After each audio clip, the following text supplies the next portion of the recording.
Hello everyone, welcome to my channel cam art. आज की इस पर्टिकुलर वीडियो में मैं बात करूंगा फ्रीडल क्राफ्ट्स रिएक्शन के बारे में। इस पार्ट में हमने फ्रीडल क्राफ्ट्स एल्काइलेशन को कवर किया है और फ्रीडल क्राफ्ट्स एसाइलेशन मैं अगले पार्ट में कवर करूंगा। आज हम बात करने जा रहे हैं ऑर्गेनिक केमिस्ट्री की एक रिएक्शन फ्रीडल क्राफ्ट्स रिएक्शन के बारे में। तो फ्रीडल क्राफ्ट रिएक्शन क्या है? एक कपलिंग रिएक्शन है जिसमें इलेक्ट्रोफिलिक एरोमेटिक सब्स्टिट्यूशन होता है, ठीक है।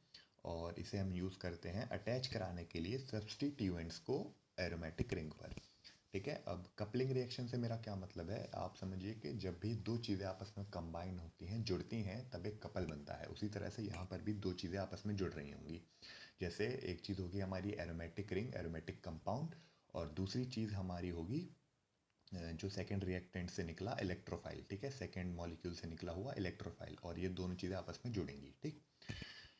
और इलेक्ट्रोफिलिक एरोमेटिक सब्स्टिट्यूशन क्या होता है? इलेक्ट्रोफिलिक एरोमेटिक सब्स्टिट्यूशन, हम एक इलेक्ट्रोफाइल जनरेट कराते हैं और उसे एरोमेटिक रिंग पर सब्स्टिट्यूट करा देते हैं, ठीक है। इलेक्ट्रोफाइल क्या होता है? इलेक्ट्रोफाइल इलेक्ट्रॉन लविंग स्पीशीज़ होती हैं, ठीक है। इलेक्ट्रॉन लविंग स्पीशीज़ मतलब इन स्पीशीज़ को जहाँ पर भी इलेक्ट्रॉन्स दिखाई देंगे, ये स्पीशीज़ उस तरफ अट्रैक्ट होती हैं, उस तरफ अटैक करती हैं, ओके। सो इस रिएक्शन को हम यूज़ करते हैं सब्स्टिट्यूएंट्स को अटैच कराने के लिए एरोमेटिक रिंग पर, ठीक है। सब्स्टिट्यूएंट्स को अटैच कराने के लिए एरोमेटिक रिंग पर इस रिएक्शन को यूज़ किया जाता है, ठीक है। यहाँ तक क्लियर हो गया। अब आगे बढ़ते हैं। दो तरह की होती हैं फ्रीडल क्राफ्ट रिएक्शन, ठीक है। पहली एल्काइलेशन, दूसरी एसाइलेशन। अब दोनों ही टर्म्स के अगर सफिक्स को आप देखेंगे तो एल्काइलेशन में एल्काइल है, मतलब एल्काइल ग्रुप का अटैचमेंट करा रहे हैं, और एसाइलेशन में एसाइल है, मतलब एसाइल ग्रुप का अटैचमेंट करा रहे होंगे हम एरोमेटिक रिंग पर, है ना। और ये रिएक्शन डेवलप हुई थी 1877 में by French chemist Charles Friedel and American chemist James craft ने, ठीक है। केमिस्ट्री पढ़ रहे हैं हम तो हिस्ट्री उतनी इम्पोर्टेंट नहीं है। आप ये ध्यान रखिए कि रिएक्शन में हो क्या रहा है और कैसे हो रहा है ना। हिस्ट्री अगर आपको याद रहती है तो वेल एंड गुड, बट नहीं याद रहती तो कोई दिक्कत नहीं है। अब हम मूव करते हैं फ्रीडल क्राफ्ट एल्काइलेशन की तरफ। फ्रीडल क्राफ्ट एल्काइलेशन में जैसा कि मैंने आपको बताया, हम एल्काइल ग्रुप अटैच करा रहे होंगे, ठीक है। वो कैसे? एरोमेटिक प्रोटॉन होगा, जो एरोमेटिक प्रोटॉन मतलब एरोमेटिक रिंग से प्रोटॉन वो रिप्लेस हो जाएगा और उसकी जगह आकर एक एल्काइल ग्रुप अटैच हो जाएगा, ठीक है। बस इतनी से काम होता है ना। और ये मेथड है जनरेट करने का alkyl benzenes by using alkyl halides. मतलब हम इस मेथड से फ्रीडल क्राफ्ट एल्काइलेशन से हम एल्काइल बेंजीन्स जनरेट करते हैं यूज़ करके एल्काइल हैलाइड्स को, ठीक है। एल्काइल हैलाइड्स क्या होते हैं? एल्काइल हैलाइड्स कंपाउंड जिसमें एक एल्काइल ग्रुप होता है। एल्काइल ग्रुप को हम आर से रिप्रेजेंट करते हैं, जो कि अटैच रहता है Cl से। Cl मतलब एक हेलोजन एटम, ठीक है। यहाँ पर ब्रोमीन भी हो सकता है, ठीक है। और हेलोजन एटम के साथ एक एल्काइल ग्रुप बॉन्ड रहता है, तो हम उसे एल्काइल हैलाइड्स कहते हैं, ठीक है। ओके। सो यहाँ पर आप जनरल रिएक्शन जो मैंने लिखी है वो देख सकते हैं कि एक बेंजीन रिंग होगी, मतलब एक एरोमेटिक कंपाउंड होगा। ये सब्स्टिट्यूटेड या फिर अनसब्स्टिट्यूटेड हो सकता है, ठीक है। सब्स्टिट्यूटेड मतलब इस पर पहले से भी कोई चीज़ अटैच हो सकती है, और अनसब्स्टिट्यूटेड मतलब नॉर्मली जैसा भी ये लिखा हुआ है ऐसा भी हो सकता है, ठीक है। पर जब सब्स्टिट्यूशन इस पर हो रखा होगा पहले से, तो उस केस में हमारा जो इलेक्ट्रोफाइल है, जो इस रिएक्शन में इलेक्ट्रोफाइल जनरेट होगा, उस वो कहाँ पर जाके अटैच होगा इस बेंजीन इस रिंग पे, वो डिपेंड करेगा हमारे सब्स्टिट्यूएंट्स, पहले से सब्स्टिट्यूटेड जो सब्स्टिट्यूएंट है उसके नेचर पे। मतलब जो पहले से अटैच इस पे कंपाउंड है उसके नेचर पे डिपेंड करेगा कि हमारा ये इलेक्ट्रोफाइल इस रिंग के ऊपर कहाँ पर जाके अटैच होगा, ठीक है। चलिए, अब इतनी सी बात हो गई। अब मेन चीज़ पे आते हैं कि हाँ, हमारी बेंजीन रिंग होती है। बेंजीन रिंग रिएक्ट करती है आर सी एल मतलब एल्काइल हैलाइड के साथ एनहाइड्रस AlCl3 की प्रेजेंस में। एनहाइड्रस AlCl3 यहाँ पर ल्यूइस एसिड है और एज अ कैटलिस्ट वर्क करता है, ठीक है। AlCl3 की जगह हम लोग FeCl3 भी यूज़ कर सकते हैं, पर आपको ज़्यादातर जगह पर AlCl3 ही नज़र आएगा, तो हम इसी से रिएक्शन को समझेंगे। AlCl3 क्या है? एल्यूमिनियम क्लोराइड, ठीक है। ल्यूइस एसिड है, ये बात ध्यान रखनी है, और ल्यूइस एसिड है और ये इलेक्ट्रॉन डेफिशिट होता है, ठीक है, ये बात इंपॉर्टेंट है, इसके बारे में ये चीज़ याद रखनी है, ठीक है। फिर क्या होता है, रिएक्शन कैसे प्रोसीड करती है कि यहाँ पर बेंजीन रिंग और ये RCl, अब RCl से R बाहर आ जाएगा, है ना, Cl अलग हो जाएगा और ये R आकर यहाँ पर अटैच हो जाएगा इस बेंजीन रिंग पर और हमें एक एल्काइल बेंजीन मिलेगा, ठीक है, एल्काइल बेंजीन मिल जाएगा। ओके, अब हम इसका मैकेनिज्म देख लेते हैं कि ये वर्क कैसे करती हैं चीज़ें, ठीक है। मैकेनिज्म ये रहा।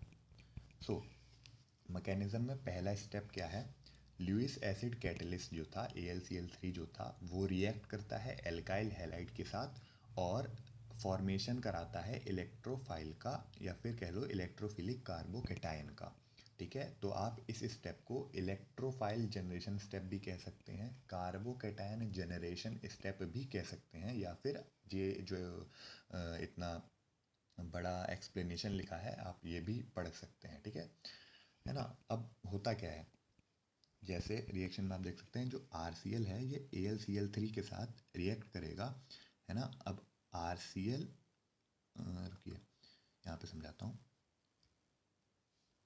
नहीं, ओके, RCl जो है वो AlCl3 के साथ रिएक्ट कर रहा है, ठीक है, ये Cl इसके साथ अटैच हो जाएगा और R हमारा एज अ कार्बोकेटायन इलेक्ट्रोफाइल बाहर आ जाएगा, ठीक है, और बाय प्रोडक्ट में हमें AlCl4 मिलता है, ठीक है, AlCl4 negative, okay, AlCl4 negative. सो अब इलेक्ट्रोफाइल मैंने बताया इलेक्ट्रॉन लविंग स्पीशीज़, तो जो इलेक्ट्रॉन को प्यार करता है वो खुद तो पॉजिटिव ही होगा, बेसिक सी भाषा में आप ऐसे समझ सकते हैं लेमन लैंग्वेज में, ठीक है। और कार्बोकेटायन में इसे क्यों कह रहा हूँ कि आप समझिए, अगर एल्काइल ग्रुप हमारा प्रोपाइल है, ठीक है, तो प्रोपाइल का बेसिक स्ट्रक्चर होता है 3 कार्बन, ठीक है, 3 कार्बन और यहाँ पर बीच में Cl बॉन्डेड रहेगा। तो जब Cl यहाँ से क्लीव होगा, मतलब Cl और इस C का बॉन्ड टूटेगा और ये Cl अलग होगा, क्लोरीन अलग होगा, तो क्लोरीन बीइंग मोर इलेक्ट्रोनेगेटिव, मतलब क्लोरीन ज़्यादा इलेक्ट्रोनेगेटिव होता है कार्बन से, तो यहाँ से इलेक्ट्रॉन्स ले जाएगा, क्लोरीन यहाँ से इलेक्ट्रॉन्स ले जाएगा। तो जनरली जो भी स्पीशीज़ इलेक्ट्रॉन देती हैं उनके ऊपर एक पॉजिटिव चार्ज डेवलप हो जाता है, ठीक है, बहुत बेसिक सी चीज़ है ये, ठीक है। तो इलेक्ट्रॉन दिया कार्बन ने, क्लोरीन ले गया और यहाँ पर कार्बन के ऊपर पॉजिटिव चार्ज डेवलप हो गया, और जब इसके ऊपर डेवलप हुआ पॉजिटिव चार्ज तो हम इसे कहेंगे कार्बोकेटायन, ठीक है, और कार्बोकेटायन इसलिए हम इसे कह रहे हैं, ठीक है। अब एक और चीज़ यहाँ पर ध्यान रखने वाली बात यह है कि जो एल्काइल ग्रुप है ना, मतलब जो R ग्रुप है वो इथाइल मिथाइल प्रोपाइल ब्यूटाइल हो सकता है। इथाइल मिथाइल होने में अगर इथाइल या मिथाइल होगा ये बहुत कम केसेस में होगा, ठीक है, क्योंकि अगर इथाइल या मिथाइल हम लेंगे एल्काइल ग्रुप के तौर पर तो हमें रिएक्शन कंडीशंस को मॉडिफाई करना पड़ेगा। क्यों? क्योंकि इथाइल कार्बोकेटायन और मिथाइल कार्बोकेटायन दोनों ही प्राइमरी कार्बोकेटायंस होते हैं, है ना, जो कि अनस्टेबल होते हैं, जो कि स्टेबल नहीं रहते हैं ना, तो इनका फॉर्मेशन ही मुश्किल है पहले तो, है ना, और अगर फॉर्म हो भी गए तो बहुत रिगरस कंडीशंस चाहिए तब ये फॉर्म होंगे। तो सिंपल सी बात ये है कि मिथाइलेशन और इथाइलेशन हम करा सकते हैं फ्रीडल क्राफ्ट एल्काइलेशन को यूज़ करके, पर हमें रिएक्शन कंडीशंस को थोड़ा मॉडिफाई करना पड़ेगा, ठीक है। मैं एक बार आपको ये समझा देता हूँ कि प्राइमरी और सेकेंडरी कार्बोकेटायन क्या है, ठीक है। अब मान लीजिए जो इथाइल का स्ट्रक्चर है वो बेसिक साथ 2 कार्बन होते हैं और यहाँ पे Cl अटैच होगा। अब Cl यहाँ से क्लीव होगा, है ना, इलेक्ट्रॉन्स ले जाएगा तो कार्बन के ऊपर पॉजिटिव चार्ज डेवलप हुआ, है ना। अब इस C के साथ सिर्फ एक ही कार्बन और अटैच है तो ये प्राइमरी कार्बन है। उसी तरह से मिथाइल में सिर्फ एक कार्बन होता है, यहाँ पे Cl अटैच होता है, जब Cl यहाँ से चला जाएगा इलेक्ट्रॉन्स ले जाएगा तो इसके ऊपर भी पॉजिटिव चार्ज डेवलप होगा और ये भी एक प्राइमरी कार्बोकेटायन बनेगा, जो कि दोनों ही अनस्टेबल होते हैं। सो बस इतनी सी बात थी जो कि आपको ध्यान रखनी है। इथाइल मिथाइल हो सकते हैं पर बहुत कम केसेस में, बहुत रेयर केसेस में हम यूज़ करते हैं, ठीक है। अब जो सेकेंड स्टेप है इस मैकेनिज्म का हम उस पर आते हैं। सेकेंड स्टेप क्या है? सेकेंड स्टेप में जो कार्बोकेटायन या फिर इलेक्ट्रोफाइल बना है वो अटैक करेगा एरोमेटिक रिंग पर, है ना, और फॉर्म करेगा साइक्लोहेक्सा डाइइनाइल केटाइन एज एन इंटरमीडिएट। ठीक है, साइक्लोहेक्सा डाइइनाइल केटाइन एज एन इंटरमीडिएट। अब ये जो साइक्लोहेक्सा डाइइनाइल केटाइन लिखा है, ये हम इसको कह रहे हैं क्यों? आप IUPAC के हिसाब से चलेंगे तो आपको समझ में आ जाएगा, और अगर नहीं भी आता है तो कोई दिक्कत नहीं है, आप इसे इग्नोर कर सकते हैं। आप इस स्टेप को सिर्फ ये इतना सा लिख सकते हैं कि कार्बोकेटायन और इलेक्ट्रोफाइल जो है वो एरोमेटिक रिंग पर अटैक करेगा। ठीक है, और इस स्टेप में जो हमारी रिंग की एरोमेटिसिटी थी वो टेम्परेरीली लॉस हो जाएगी, मतलब हमारी रिंग की एरोमेटिसिटी चली जाएगी इस स्टेप में, पर्टिकुलर स्टेप में। ठीक है, और इस स्टेप को हम आरेनियम आयन फॉर्मेशन स्टेप भी कह सकते हैं। ठीक है, तो आप कार्बोकेटाइन और इलेक्ट्रोफाइल अटैक्स एरोमेटिक रिंग इतना भी लिख सकते हैं। आप ये भी लिख सकते हैं कि आरेनियम आयन फॉर्मेशन स्टेप। ठीक है, अब इसमें होता क्या है, वही हमारा जो इलेक्ट्रोफाइल हमने पहले स्टेप में जनरेट किया था वो बेंजीन रिंग पर अटैक करता है, या फिर एरोमेटिक रिंग पर कह लो अटैक करता है। ठीक है, अब जब अटैक हुआ, ठीक है, तब क्या होता है? अब ये थी हमारी एरोमेटिक रिंग, एरोमेटिक रिंग थी, इस पर अटैक किया हमारे आर ने। ठीक है, आर पॉजिटिव ने अटैक किया, तो आर पॉजिटिव ने यहाँ पर अटैक किया। ओके, तो क्या होगा, ये बॉन्ड वैसे इंटैक्ट रहेंगे, और यहाँ से आर जुड़ेगा। ठीक है, अब इस वाले कार्बन के इलेक्ट्रॉन्स इससे शेयर हो रहे हैं। ठीक है, और H जुड़ रहा है। ठीक, अब इसकी इस कार्बन की वैलेंसी हो गई है पूरी। ठीक है, और यहाँ से इस वाले कार्बन से इलेक्ट्रॉन्स इधर को मूव करेंगे, बिकॉज एक इलेक्ट्रोफाइल अटैच हो रहा है। इलेक्ट्रोफाइल अपनी तरफ इलेक्ट्रॉन्स को खींचेगा, तो इलेक्ट्रॉन्स कहाँ से जाएंगे? एडजेसेंट कार्बन से, क्योंकि यहीं से बॉन्ड टूट रहा होगा।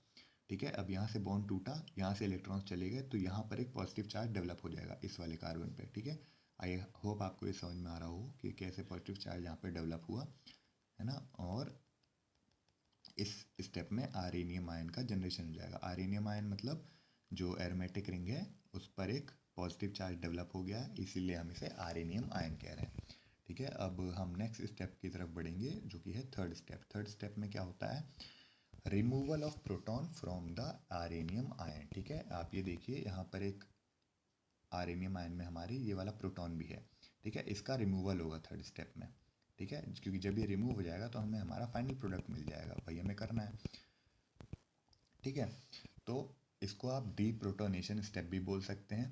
ठीक है, और इस स्टेप में जो एरोमेटिसिटी थी जो कि सेकंड स्टेप में चली गई थी वो वापस आ जाती है। ठीक है, और प्रोटॉन जो है जो यहाँ से निकलेगा, ठीक है, डीप्रोटोनेशन स्टेप है ना, वो कैसे निकलेगा?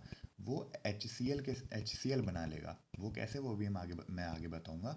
और इस स्टेप में एक और इम्पॉर्टेंट चीज़ है, जो AlCl3 है, एल्यूमिनियम क्लोराइड, हमारा जो कैटलिस्ट था वो रीजनरेट हो जाता है। ठीक है, ये बहुत इंपॉर्टेंट बात है इस रिएक्शन की और इस रिएक्शन के मैकेनिज्म की।